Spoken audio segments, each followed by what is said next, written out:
Sa buhay minsan, kahit gaano pa tayo nag-iingat, may mga pagkakataon lang talagang nakakatagpo tayo ng mga demonyo sa daanan. Mga taong walang konsensya, puso at pakialam sa kung ano ang tama at mali. Magandang araw at welcome mga kakantuhan. Sa mga taong mahilig sa mga true stories, true crime at kakaibang kwento, please subscribe and turn on ang notification bell para lagi kayong updated sa ating mga video. Simulan na natin ang kwento.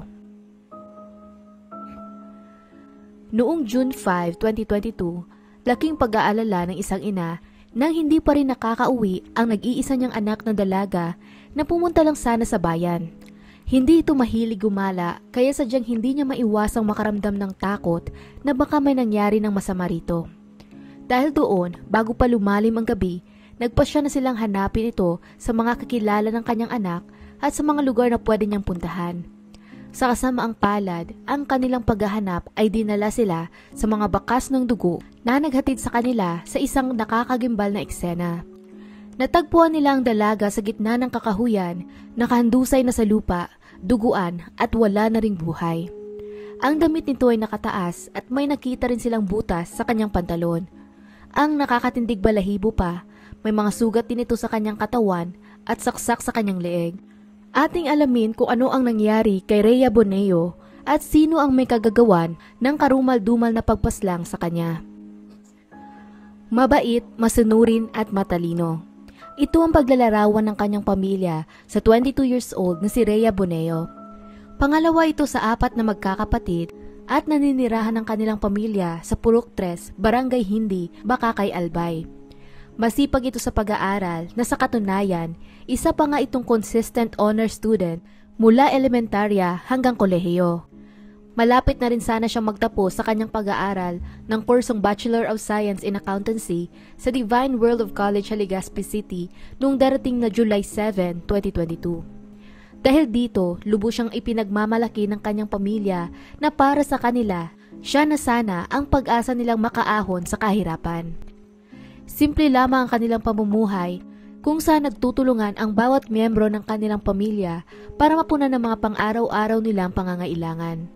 Pumapasok sa isang patahian ang ama nito habang ang pangalan naman niyang kuya ay nagtatrabaho sa kantin at siyang tumutulong din sa kanyang pag-aaral.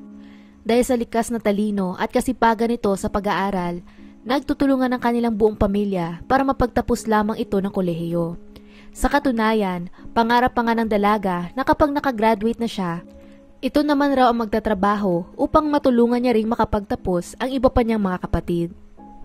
Habang nag-aaral, pinagsasabay ni Rhea ang pagiging student assistant sa kanilang eskwelahan at nagtatrabaho din siya sa opisina ng DOLE sa kanilang bayan para magkaroon ng kahit konting kita at pangtustos sa mga gastusin nila. Kwento pa ng best friend nito, sabik na sana silang magmarcha sa stage para sa kanilang graduation, pero sa kasamaang palad, ang lahat ng pinapangarap nito ay nauwi sa kawalan dahil sa isang taong walang puso at hayok sa laman. Ayon sa salaysay ng kanyang inang si Francia Boneo, mga bandang 5:00 ng hapon noong June 5, 2022, nagpaalam daw si Rhea para pumunta sa Bakakay, Albay para sana kunin ang padalang pera ng kanyang kuya. Matagal na itong pinadala ng kanyang kapatid para sa allowance niya sa school, yun nga lang hindi pa siya nagka-oras para kunin ito. Pagkapaalam ng anak, nagpasya naman siyang samahan ito papunta sa bayan, ngunit habang naglalakad sila sa kakahuyan, nagrereklamo naman ang nakakabatang kapatid nito na gusto niya nang umuwi at ayaw daw niyang sumama. Dahil hindi na rin niya gustong maabala pa ang kanyang ina, nagsabi na lang di umano si Rhea na siya na lang ang kukuha ng pera mag-isa dahil maaga pa naman at saglit lang din siya doon. Kaya bagaman nakakaramdam ng pagdadalawang isip, pumayag na lang din si Francia sa iminungkahi ng anak dahil talagang kailangan na din daw nito ng pera para sa kanyang graduation. Lumipas ang ilang oras, mga bandang 6:00 ng gabi, palubog na di umano ang araw pero hindi pa rin nakakauwi si Rhea. Kukuha lang dapat ito ng padalang pera ng kanyang kapatid, nagsabing uuwi rin siya kaagad at wala rin siyang nabanggit na may iba pa siyang pupuntahan. Bukod pa doon, hindi rin nakatanggap ng text si Francia mula sa anak na gagabihin ito. Sumapit pa ang 9:00 ng gabi, nakauwi na ang isang kapatid ni Rhea mula sa trabaho, subalit hindi rin ito kasabay ang kanyang ate. Ang nakadagdag pa sa kanilang kaba, ng puntong iyon, hindi na rin nila makontak ang kanyang cellphone. Dahil dito, nagpasya na silang puntahan una ang bahay ng best friend ni Rhea, nagbabaka sakaling doon ito tumambay. Pero pagkarating nila kina Danica, wala din doon si Rhea. Dagdag pa nito, hindi daw napadaan sa kanila ang kaibigan at wala rin itong kahit anong text message na nakuha mula sa kanya. Kaya nang hindi pa rin nahahanap ang anak, umikot pa sila sa ibang bahagi ng kanilang lugar hanggang sa nagdesisyon na rin ang kanilang mga kapitbahay at iba pa nilang mga kamag-anak na tumulong na sa paghahanap. Pagkatapos ng nagpas 2 oras na pag-iikot, may napansin ang tiyuhin ni Rhea na parang patak ng dugo sa mga dahon at daanan. Nang may dalang takot at kaba, sinundan nila ito at doon na nila nakita ang nakahandusay na katawan ng dalaga sa gitna ng kakahuyan, naduguan at wala ng buhay. Hindi na napigilan ng ina at mga kapatid nito ang pag-iyak pagkakita nila sa sinapit ni Rhea, lalo pa nakasama pa nga nila ito ng umagang iyon. Kaya habang sila ay nagluluksa, tumulong naman ang ibang residente na magpatawag ng pulisya sa lugar. Pagkadating ng mga kapulisan, agad nilang sinimulan ang investigasyon at tinala ang mga mahahalagang detalye ng crime scene.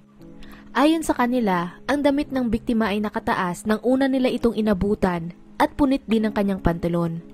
Nakapatihaya ang posisyon nito sa lupa at ayon pa sa mga officers, may saksak ito sa kanyang leeg at tadtad ng mga sugat sa kanyang katawan na nagpapahiwatig na nalaban ito sa salarin.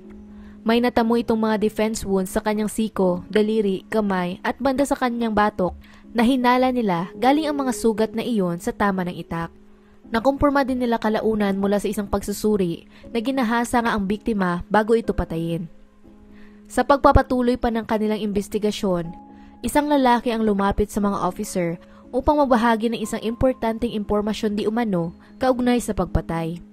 Ayon naman rito, napadaan daw siya kanina sa lugar na pinangyarihan ng krimen nang may nakasalubong siyang lalaki mula sa kakahuyan na duguan at may hawak na itak. Bagaman nagtataka, hindi daw niya ito kinausap dahil sa takot at inisip na lamang na baka may kinatay lang itong hayop. Dagdag pa ng ilang residente, may nakita naman di umano silang isang lalaking sobrang lasing at nagwawala sa kabilang purok. Nang umaga daw ng araw na iyon sa Purok 1, nagkipagsuntukan ng isang lalaki sa isa nilang kainuman pagkatapos mapikon sa kanilang mga biruan.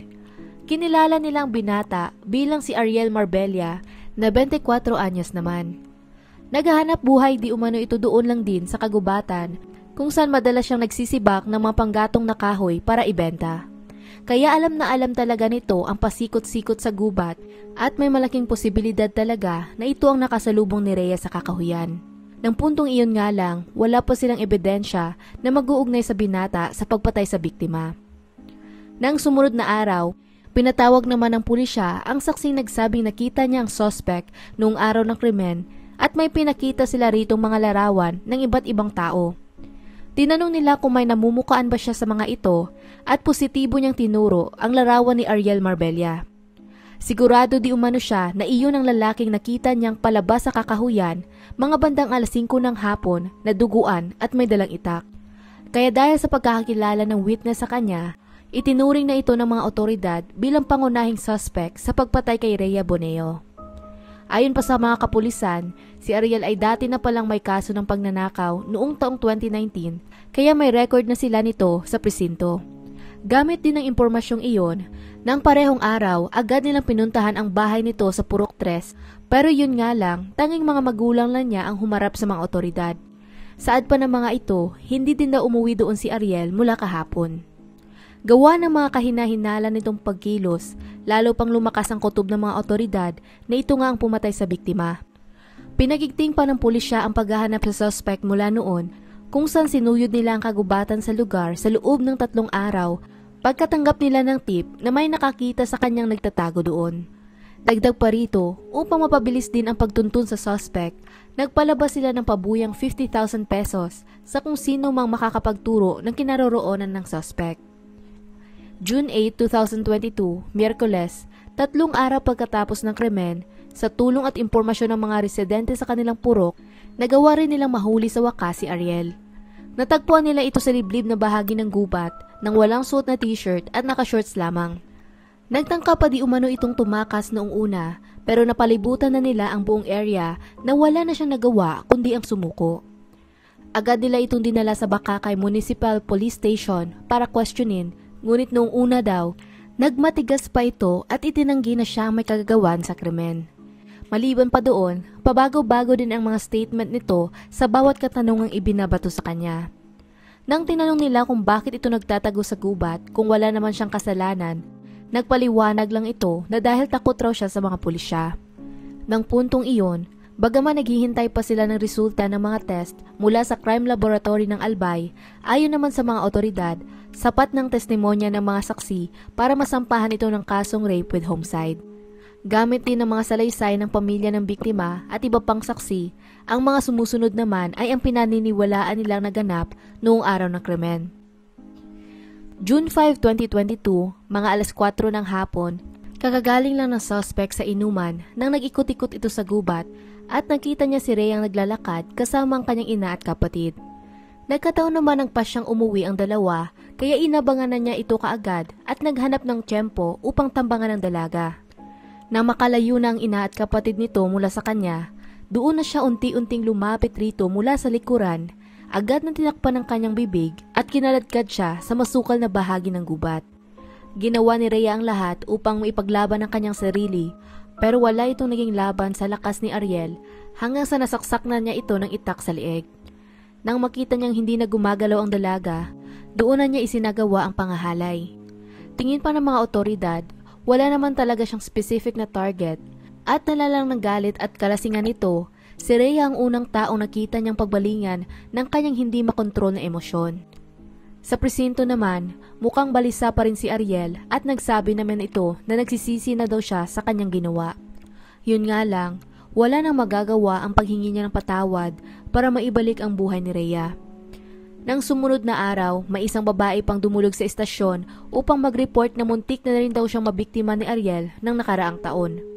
Sa parehong kagubatan, habang ito di umano ay naglalakad mag-isa, hinampas siya nito sa likod ng isang matigas na bagay, ngunit sa kabutihang palad, hindi siya napuruhan at nagawa pa niyang makatakbo papalayo. Patunay din ito na may balak talaga siyang gumawa ng masama dati pa, pero kay Rhea lang siya nagkaroon ng pagkakataon na maisagawa ito. Labis na lungkot, galit at bigati naman ang nararamdaman ng pamilya ni Rhea dahil sa sinapit nito, lalo na ang kanyang ina. Bagaman nagpapasalamat ito sa pagkahuli ng suspect, hindi naman niya mapigilang maging emotional pagkakita niya sa taong kumitil ng buhay ng kanyang anak. Saad pa niya, hindi pa rin daw niya kayang tanggapin ang mga nangyari. Nagsakripisyo di umano sila ng ilang taon para kay Rhea, pero pinatay niya lang ito at sinayang kanyang kinabukasan. Dagdag pa ni Francia, nagtanong pa daw ang panganay na kapatid ni Rhea kung bakit hindi pa rin nakakash out ang pera. Yun pala, hindi man lang ito nakaabot sa bayan dahil sa nangyaring karumal-dumal na krimen. Sa huli, pagkatapos ng mahabang paglilitis, si Ariel Marbella ay nasentensyahan ng habang buhay na pagkakakulong para sa kasong rape with homicide. Kasalukuyan itong nasa bilangguan pa rin at umaasang pamilyang hindi na ito magkakaroon ng pagkakataon na makalabas pa doon. Ikinatuwa man ng pamilya ni Rhea na nagkaroon na ng hustisya sa wakas ang kanilang anak, pero hindi pa din di umano nawawala ang sakit na dinulot nito sa kanilang mga puso. Si Rhea ay isang mabuting anak na nangangarap lamang na mabigyan ng magandang kinabukasan ang kanyang pamilya. Magtatapos pa sana ito bilang cum laude sa kanilang graduation, pero sa isang iglap, nawala lang ang lahat ng iyon dahil sa isang lalaking hindi makontrol ang kanyang pagnanasa. At hanggang dito na lang ang kwento natin para sa araw na ito. Anong masasabi ninyo sa kaso? Kung nagustuhan nyo ang video na ito, maaari mong i-check ang ating channel para sa iba pang mga kwento. Muli, salamat sa inyong pakikinig at hanggang sa susunod mga kakwentuhan.